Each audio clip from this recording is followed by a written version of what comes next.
Peringatan, animasi ini dibuat dengan tujuan sharing pengalaman pribadi sang pengirim cerita. Dimohon untuk menghargai cerita tanpa menyudutkan beberapa pihak. Selamat menikmati.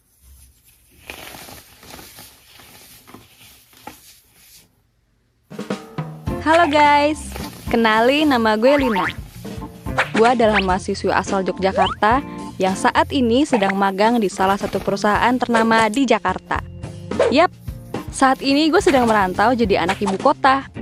Gue magang di Jakarta kurang lebih udah 6 bulan. Dan sekarang gue masih 1 minggu pertama di sini.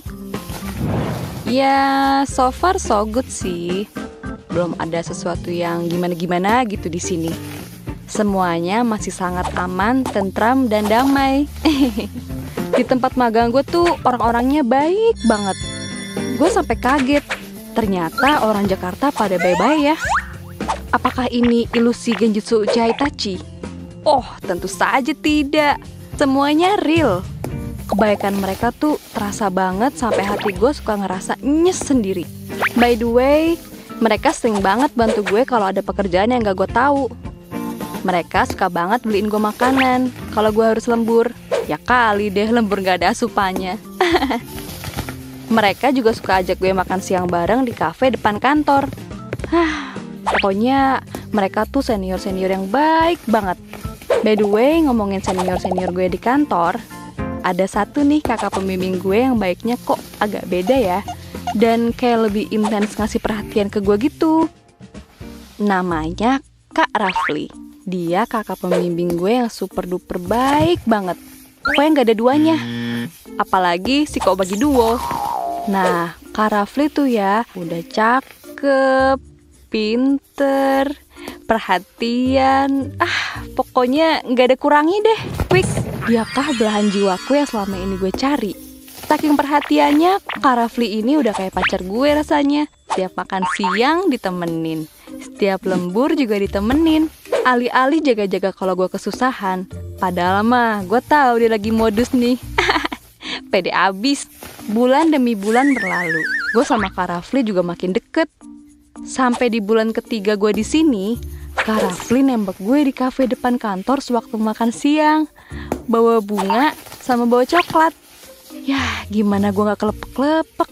Sejak embrio, gue sama sekali gak pernah diromantisin kayak gini. Ya, orang gue gak pernah pacaran. Enggak lama Kak Rafli nyatain perasaannya dan minta buat gue jadi pacarnya. Belum selesai dia nyatain itu, rasanya gue udah mau terima aja. Tanpa basa-basi, gue juga bilang kalau gue suka sama dia dan menerima dia sebagai pacar gue. Yep, mulai hari ini, gue dan Kak Rafli resmi jadian. Rasanya tuh kayak mimpi, bener-bener sebahagia itu. Hari-hari berlalu dengan begitu indah. Gue setiap hari diantar jemput sama Kak Rafli, makan siang bareng, setiap weekend jalan keliling Jakarta, dan hampir setiap ngedate gue selalu ditraktir. Entah itu nonton, makan, dibeliin barang-barang yang gue suka. Pokoknya romantis abis lah. Dan yang paling mengejutkan lagi, sepulang kerja dia tuh masih suka ngasih gue hadiah random gitu. Padahal gue sama sekali lagi gak ulang tahun. Tau gak sih, dia ngasih gue iPhone 12. Gila ya, bener-bener gue tuh gak bisa berkata-kata lagi. Katanya dia sengaja beliin iPhone karena dia tahu gue suka selfie dan memori HP gue suka penuh gara-gara memorinya gak cukup. Tahu-tahuan aja nih Kak Rafli kalau HP gue speknya kentang. Ya, intinya tuh dia tuh nabung buat beliin gue iPhone yang kapasitas memorinya banyak dan kualitas kameranya juga bagus. Kan main. Ini gue kan jadi kayak gimana ya? Baru juga pacaran, udah ngasih barang semahal ini pemirsa. Buset dah. Rasanya gue kayak udah mau deh langsung diajak nikah. Sekarang juga gak apa-apa nih. Gue tuh mau guling-guling saking bahagianya. Hari itu gue gak bisa ngomong apa-apa lagi sih.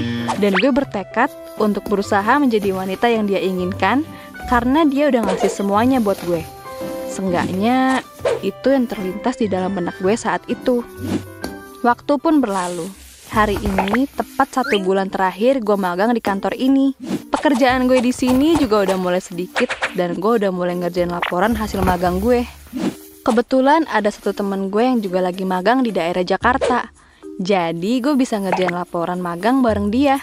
Tempat magang kita juga gak jauh banget jaraknya. Nah, teman gue ini namanya Edo.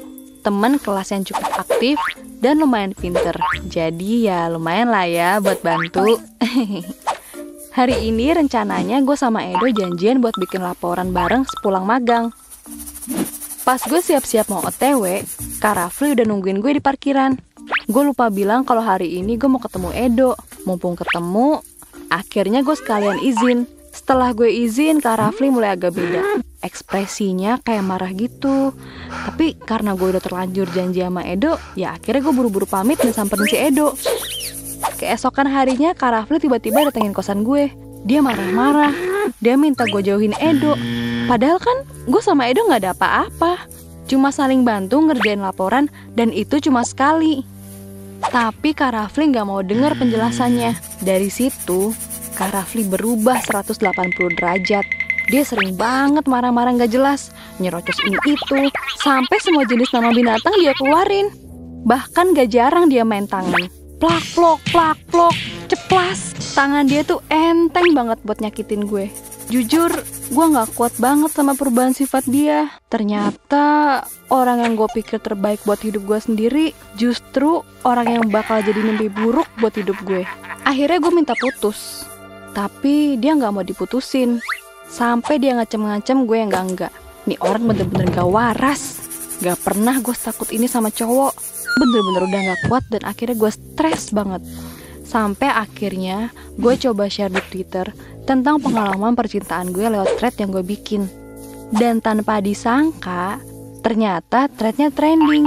Dan gue dapat banyak support dari orang-orang yang bahkan ada yang nawarin gue konsul gratis di psikolog dan psikiater. Sialnya, Kak Rafli tahu apa yang gue lakuin. Dia langsung ke kosan gue dan nampar gue sambil teriak kayak orang kesurupan. Dia lempar semua barang yang ada di kosan gue. Sampai-sampai dada gue sesek banget. Mau nangis, gak bisa. Mau teriak, gak ada tenaga. Dia coba tarik-tarik tangan gue. Terus gue refleks lempar iPhone yang dikasih dia. Gue lempar semua pemberian dari dia. Boneka, baju, termasuk iPhone itu. Tetangga kosan gue pada datang nyamperin. Sampai-sampai ibu kos datang teriak-teriak juga sambil nunjuk depan Kak Rafli. Heh, apaan nih ribut-ribut? Pergi sono lo. Jangan ribut di sini. Dia langsung cabut. Mungkin suasana kosan yang rame bikin dia jadi malu. Setelah dia pergi, baru deh gue bisa nangis sampai lemes sejadi-jadinya.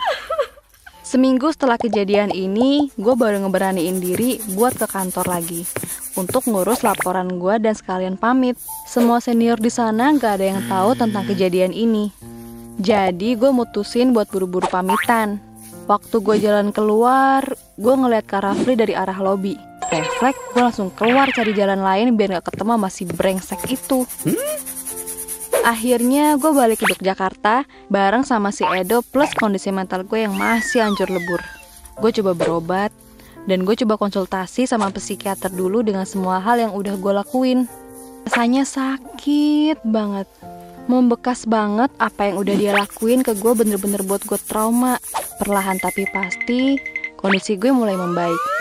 Di saat masa-masa ngerjain tugas akhir, gue dapat pengganti yang jauh lebih baik, care, dan pastinya gak main tangan ke pasangannya. Semenjak itu gue tahu gue harus berhati-hati mengenali pasangan lawan jenis. Walaupun cowok gue yang sekarang ini kurang romantis, setidaknya hubungan kami jauh lebih sehat. Dia ngasih vibe positif dalam hidup gue. Kalau gue itu berarti, kalau gue itu layak bahagia. Buat kalian yang sekarang lagi ngerasain kekerasan dalam hubungan kalian, mending kalian buru-buru pergi ya. Jangan sampai kejadian ini juga menimpa kalian. Kalian berhak dicintai semua orang yang bener-bener care sama kalian. Karena orang yang care gak akan pernah main fisik. Bayangin aja, masih pacaran udah berani mukul. Gimana kalau nikah? Aduh, gue mah gak bisa bayangin deh. Ya, semoga kalian bisa keluar dari zona itu dan bisa bertemu dengan pasangan yang lebih baik ya. Sekian dari gue. Jangan lupa like, share, komen, dan subscribe channel Gue Punya Cerita. Dadah!